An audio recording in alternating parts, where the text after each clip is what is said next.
In the realm of Aurea, the king and his knights traverse the hills in pursuit of a dragon. Tracking the creature to a cave, they are stunned by what they discover within. As they process this revelation, the dragon swoops in, unleashing a devastating fire that swiftly eliminates most of the knights. With calculated precision, she dispatches the remaining knights one by one, leaving only the king kneeling in resignation as she approaches him for the final blow. Centuries later, in a northern land, sisters Floria and Elodie laboriously gather wood to alleviate their people's suffering amid a harsh winter. As the town faces dwindling resources and a mass exodus of its inhabitants, the unexpected arrival of a carriage marks a rare occurrence. Rushing home, they find their father, Lord Bayford, and stepmother, Lady Bayford, conversing with a nun who announces Elodie's selection. Lord Bayford reveals that the royal family of Aurea seeks Elodie's hand in marriage to their prince, a proposition initially met with resistance from Elodie.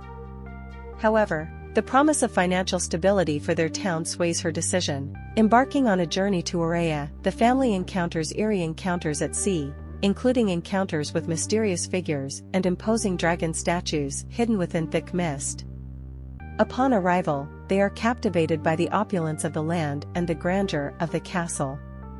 Welcomed by servants and informed of their impending audience with the royal family, Elodie finds herself drawn to the balcony, where she spots a girl her age on a neighboring balcony, only to watch her swiftly whisked away by a maid. That evening, sleep eludes Elodie as she occupies herself with sketching, later seeking solace on the balcony once more. There, she notices the absence of light in the neighboring girl's room and is unsettled by distant torches flickering in the night, signaling nocturnal activity on the mountain. The following day, Elodie's family convenes with the royals, and Queen Isabel assigns Elodie to spend time with Prince Henry before the impending wedding. Despite initial awkwardness, Elodie and Henry strike up an amiable conversation, fostering a connection. Henry's admiration for Elodie's artistic talents prompts her to inquire about the mysterious torches she observed, leading to Henry's explanation of the ancient ceremonies coinciding with their wedding day. Meanwhile, in the castle, Lord Bayford's distress following negotiations with Isabel hints at hidden turmoil. Lady Bayford's attempt to foster goodwill between the families is met with cold pragmatism from Isabel, who emphasizes the transactional nature of their arrangement. Isabel's disdainful attitude towards Elodie's lineage exacerbates tensions, furthering Lady Bayford's unease. As evening falls, Lady Bayford confides her suspicions to Elodie, suggesting the wedding's cancellation due to potential danger. However, before they can delve deeper into the matter, Lord Bayford intervenes, dismissing their concerns and curtly directing everyone to retire for the night. The wedding day arrives, and Elodie is adorned in a splendid gown, complete with a hidden dagger and perfume diffuser. The ceremony proceeds smoothly, with vows exchanged, kisses shared, and Elodie crowned as princess. Following tearful farewells, Elodie departs with Henry, unaware of the ominous events awaiting them. Their journey takes them to the mountain, where they participate in a chilling ancestral ceremony, presided over by Queen Isabel. Elodie's discomfort grows as she learns of the kingdom's dark history involving a dragon and sacrificial offerings. The ritual culminates in Elodie's harrowing initiation into royalty, marked by bloodshed and treachery. Unbeknownst to Elodie, her marriage to Henry is a facade, masking sinister intentions orchestrated by Isabel. In the depths of the mountain, Elodie's resilience is tested as she confronts betrayal, peril, and the horrifying truth behind the kingdom's facade. Next, Elodie throws the coin into the chasm, thinking it's the end of the ritual. Henry picks her up to carry her through the bridge, only to suddenly apologize and throw her into the chasm too. Screaming as she falls, Elodie hits a bunch of branches until she lands on a mud puddle and passes out.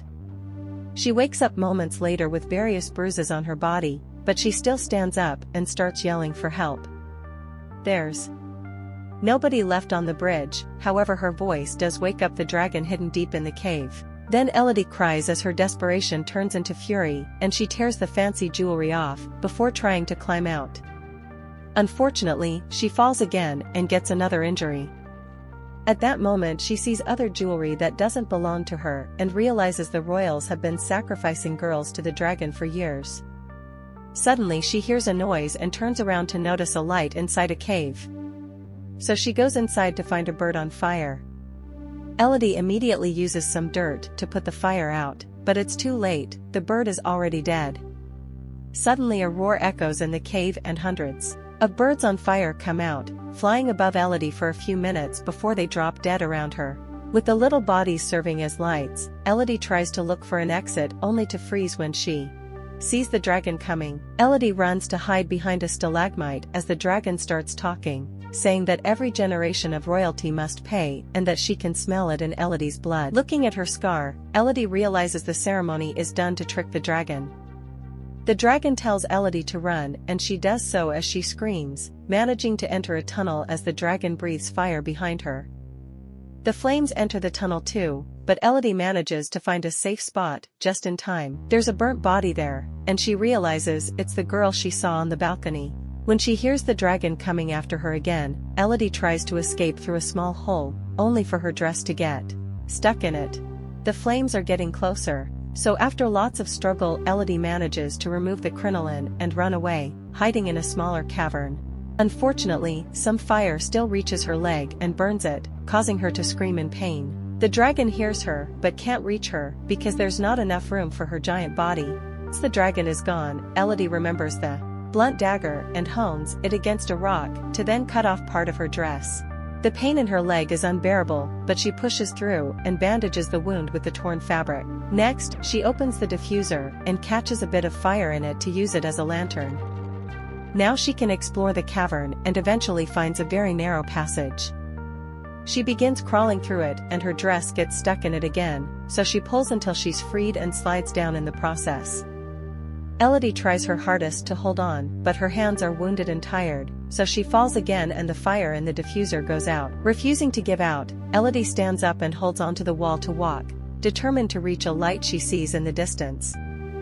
After some very painful walking, she leaves the tunnel, only to almost fall off the edge of a cliff. She can still see the light on the other side, so after taking off her wedding ring and throwing it into the abyss, Elodie steps back and runs to make a big jump. The other side of the cliff is slippery and she can't hold on, but luckily as she slides down her belt gets stuck in a rock. It soon breaks, however it gives her enough time to take out the dagger and stick it into a crack to hold on. Then she uses the dagger to climb up the rest of the way and discovers the light comes from cute glowing slugs. After checking they don't bite, Elodie tears off her puffy sleeve and puts a bunch of slugs inside to make a new lantern. Then she walks a little further and finds a small lake, but when she tries to drink, she immediately spits the water out. It turns out the cave plants give it a disgusting taste. However, there is also dripping ice on the ceiling, so Elodie stands under it to catch any drops she can.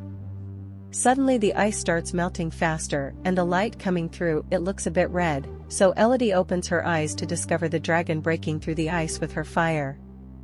Elodie runs away as the dragon breaks through the ice and lands in the tavern to chase after her, once again. Not going far because Elodie enters another tunnel too small for giant beasts. In this small tavern, Elodie finds a message on the wall that says "Safe here," she cannot reach and is signed by the letter V.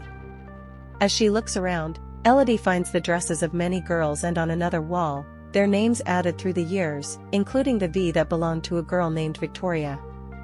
Elodie takes a moment to grieve for them before removing the bandage off her leg, which isn't looking any better. Later, Elodie attempts to sleep, clutching onto the lantern for comfort. Suddenly, she is plagued by haunting visions of past sacrifices, each writhing in agony, fear, and betrayal. Among them, Victoria etches Elodie's name onto the wall, before turning to reveal the truth, a deception. Startled, Elodie awakens to find slugs covering her leg wound. Panicked, she removes them, only to discover their healing properties. Grateful, Elodie apologizes to the slugs and applies one to her other wound, which quickly heals. Feeling renewed, Elodie surveys her surroundings and discovers a map on the wall, evidence that someone had escaped before. The map reveals 3 forks in the tunnel, with instructions to take the middle path guided by crystals and music towards freedom. Determined, Elodie sheds the cumbersome parts of her dress, adds her name to the wall, and follows the middle fork, despite the ominous echoes of a dragon's growls. As she progresses, Elodie hears a melodic tune and reaches a wall adorned with glowing crystals, signaling the exit. Nearby lies a crown bearing the initial V, suggesting Victoria's successful escape. Using fabric from her dress to protect her hands and feet from the sharp crystals, Elodie begins to climb with the aid of the crown. Unaware of the lurking dragon, she struggles, causing a crystal to break and nearly fall. However, she manages to grasp the crown just in time. With the dragon's presence looming, Elodie hastens her ascent and finally reaches the exit, only to discover herself perched on the edge of a perilous precipice. Overwhelmed with despair, she collapses in anguish. Suddenly, the sound of neighing horses alerts her to the approach of riders. She tries yelling for help, but at that moment the dragon flies toward her and covers the hole. Elodie steps back just in time and notices another message on the wall saying "Not safe," signed by V. Nearby, there's a body, meaning Victoria died there and never got out. The dragon gets her fire ready, only to stop when she hears a male voice calling out Elodie's name. The dragon flies off to investigate. It's revealed that Lord Bayford has come with 2 knights and a guide to look for Elodie.